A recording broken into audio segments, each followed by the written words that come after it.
Hey, are you tired of the left and right politics? I hope you'll subscribe to my YouTube channel. Just click that subscribe button, ring the little bell, and prepare to free your mind from the traditional red versus blue.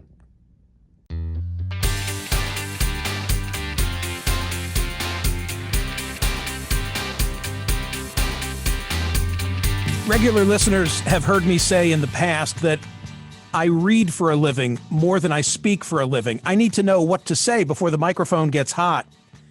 And one of the most impactful books that I have read in the last five plus years was by my next guest, Dr. Jean Twenge, who's a psychology professor at San Diego State University. The book is called iGen: Why Today's Super Connected Kids Are Growing Up Less Rebellious, More Tolerant, Less Happy, and Completely Unprepared for Adulthood, and what that means for the rest of us. Dr. Twenge was just profiled by Abigail Schreier in the Wall Street Journal in a piece that right now is in my Twitter feed. It's posted as well at smerconish.com. She offers some good news and some reminders of those things that she wrote about which are troubling. This is Dr. Jean Twenge. Dr. Twenge, nice to see you again. Nice to have you back on the program. Thanks so much. So the good news relates to Generation Z and the impact of the pandemic. Do tell.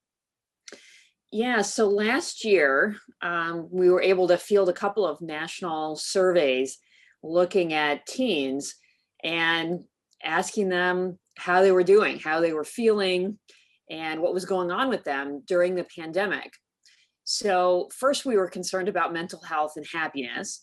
And we found, quite to our surprise, that teens were doing relatively okay, especially last spring and into the fall, in terms of their mental health and happiness, because we compared it to 2018, 2019 in the same age group. So there wasn't a huge spike in mental health issues. If anything, for depression and loneliness, it got a little bit better. And we really scratched our heads over that, but realized two big things. First, that teens were spending more time with their families. 2/3 of the teens in our sample said they felt closer to their families since the pandemic began. And really crucial, they were getting more sleep because they weren't having to get up early to go to school and rush around with lots of activities and get on the bus and do all of those things. So that made a huge difference because sleep is so crucial for mental health as well as for physical health. As a group, you find them to be more risk averse and more physically safe than their elders. True? Yeah, so this is the interesting dovetailing of trends with Gen Z, or iGen as I call them, that we have done such a great job protecting our kids from physical dangers. So car accidents for teens are down, and for children as well. Kids are physically safer in just about every way that we can measure. Yet, on the other hand, they are more mentally vulnerable. So starting around 2012, there was an enormous uptick in depression and loneliness, and even more troubling things like self-harm and suicide among teens.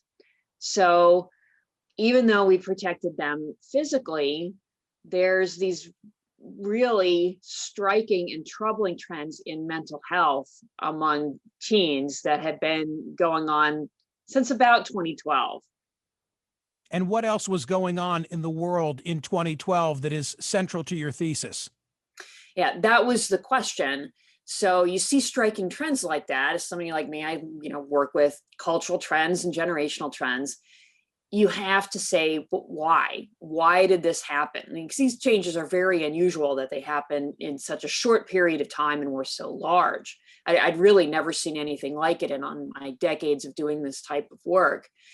So didn't look like it was economic cycles, because things started around 2012. That's actually when the US economy finally started to get over the Great Recession and improve, at least somewhat. Many people have said, well, what about income inequality? Absolutely. But the biggest changes in income inequality happened before that, starting, around 1980 to 2000 or so.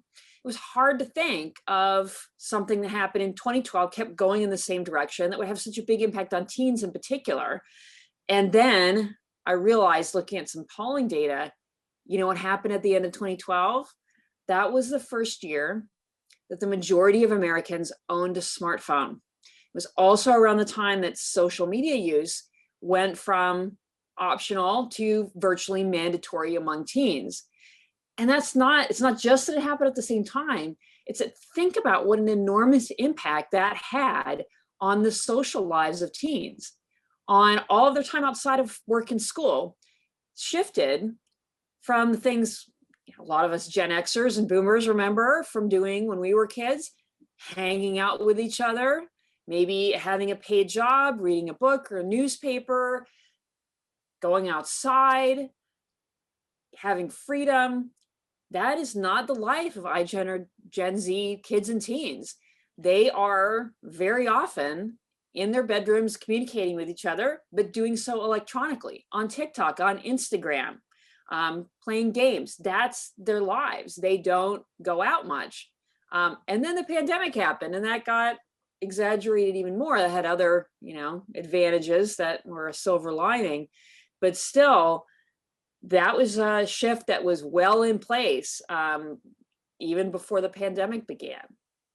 It might sound counterintuitive to someone who's unfamiliar with your research or hasn't yet read iGen, the idea that here's a device or here's technology that allows us to connect so easily, and yet you're putting it in the same realm with loneliness and anxiety and depression and even suicide. Yeah. So, there's a couple things that are important to note here. So first, the problem isn't technology per se. It does connect us. The smartphone is amazing and internet access is amazing. Even social media used in moderation can do absolutely wonderful things. It's that these things are often used to extremes, especially by teens. It's also that we can't just think about this issue at the level of the individual person, especially for teens, because their social life is so focused on their peers. We have to think of this in terms of how it changed their whole lives and the dynamics of their friendships and their lives as a group. Because, think about someone, let's say a teen girl who doesn't use social media. Where you go, okay, well, if excessive social media use is the problem here, she's going to be fine. She may not be fine because she's going to be left out of a lot of those conversations.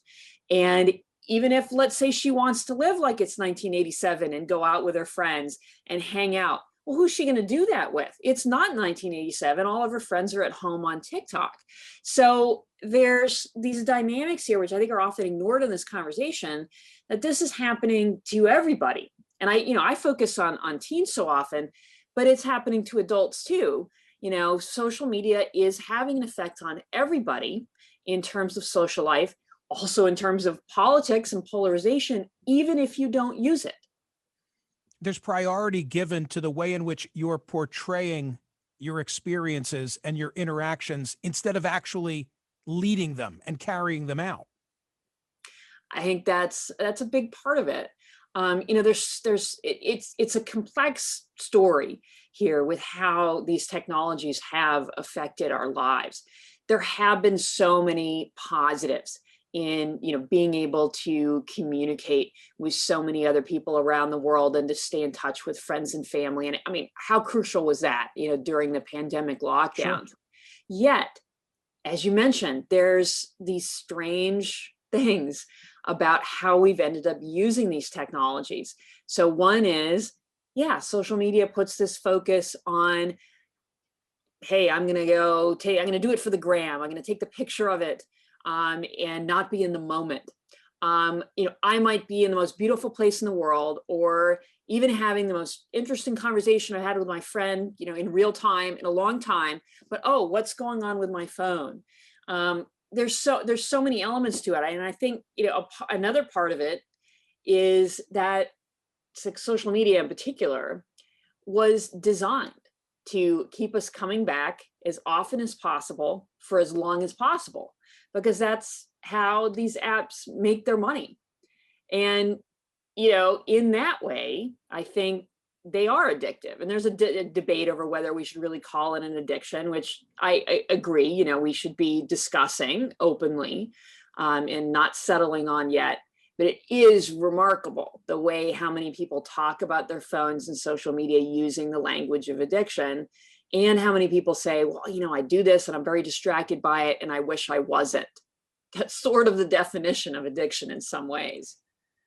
In iGen, you make the case that members of Generation Z are far less likely to date, obtain a driver's license, hold down a job, or hang out with friends in person than millennials were at the same age. You also point out that high school seniors in 2015 were going out less often than eighth graders did as recently as 2009. You've noted that 2016's seniors spend an hour a day less on in-person social interaction than those of the 1980s. So what do we do about it? Yeah. So first, I've been, you know, kept up with that survey data, and all of those trends not only continue up until 2019, but have accelerated. So then that's the latest data that we have, you know, right up until the pandemic, all of those trends were going in that direction of young adults taking longer to do adult activities. It's also really important to point out that those trends also include fewer teens having sex and drinking alcohol, which of course parents are thrilled by. So are public health experts. These are great trends for staying safe and not growing up too fast, but they're not all positive. So we can't just look at things as bad and good. In this case, it's a mix of some of both and things that are kind of neutral. You know, is it good or bad to have a job or a driver's license? It's kind of neither one. What brings all these trends together is that teens are taking longer to grow to adulthood, and that has upsides and downsides.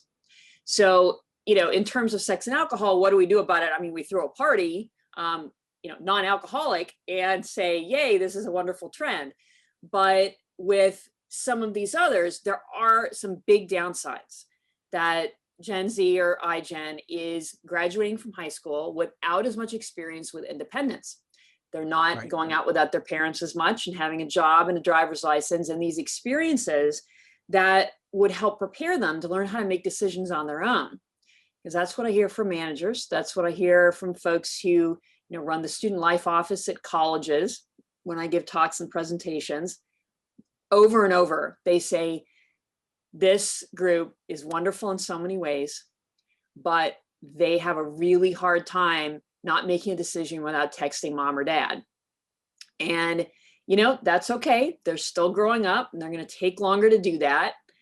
But that's a real challenge. I think it may also be one of the reasons why we have those big upticks in depression is they're struggling as young adults to have, because they just haven't had those experiences with independence. So what's a parent to do? So I think there's a number of fairly concrete solutions for parents. So I have 3 kids myself. The oldest is 14, an 11-year-old and a 9-year-old. So I think about these things a lot.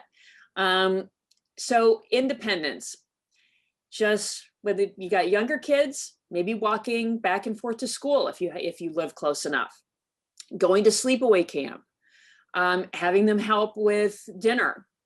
Sometimes maybe having them help with dinner when, you know, you're off in the other room reading a book, and let them try to figure some things out on their own. And then for older kids, yeah, it's having them go out and get that driver's license and have some of those experiences where they have to make their own decisions. And yeah, we're going to worry about them.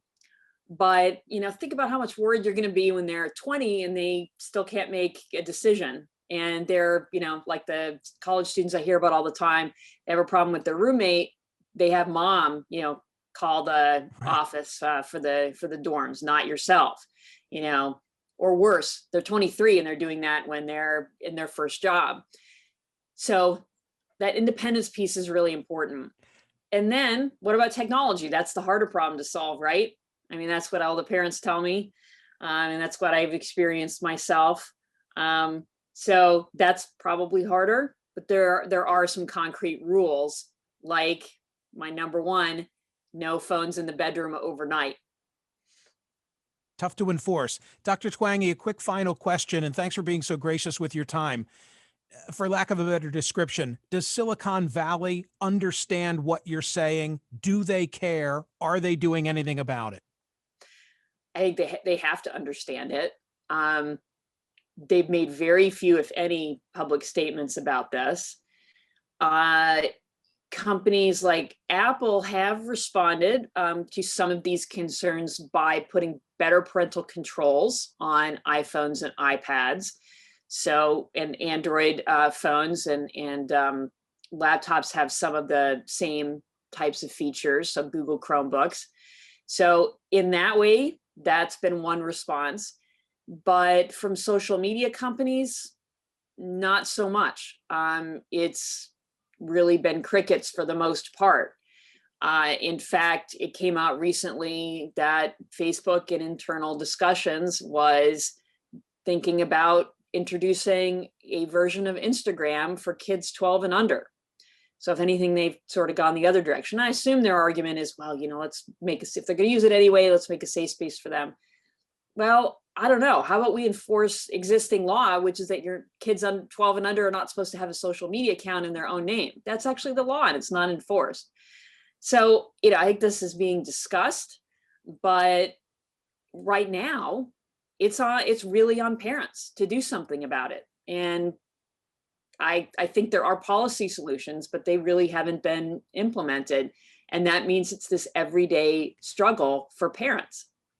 I used to say that 50 years from now, people will look back at this time and recognize the impact that this had on our lives, and not for the better. And believe me, I love going to Open Table now that the pandemic is at a close, and I had to get readjusted to Uber, et cetera, et cetera, et cetera.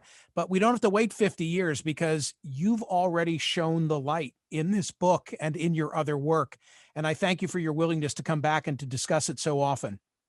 Thank you so much for having me. It's always a great conversation.